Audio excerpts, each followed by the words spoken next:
Hello everyone, my name is Kevin and welcome to the RAMShard server tutorial. In this video we'll be covering how to easily get a custom resource pack on your Minecraft Java Edition server. There are a few requirements that you need to have for your resource pack.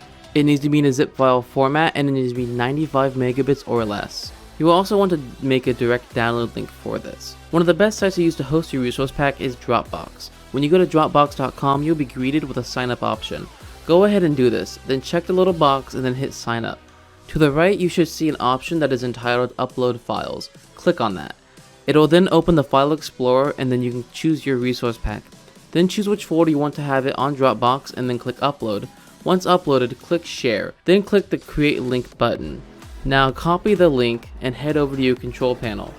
Then click the Files drop-down tab and then select Config Files. Then click into Server Settings.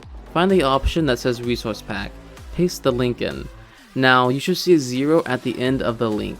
Replace that with a 1. Doing so will make it a direct download link. Now that you have done that, scroll down and click Save at the bottom. Now you can restart your server for this to take effect. And that is how you easily add a custom resource pack to your server. If that has helped, feel free to leave a like and subscribe for more tutorial videos. And remember, you can always send us a message on our live chat for further assistance with getting a resource pack on your server.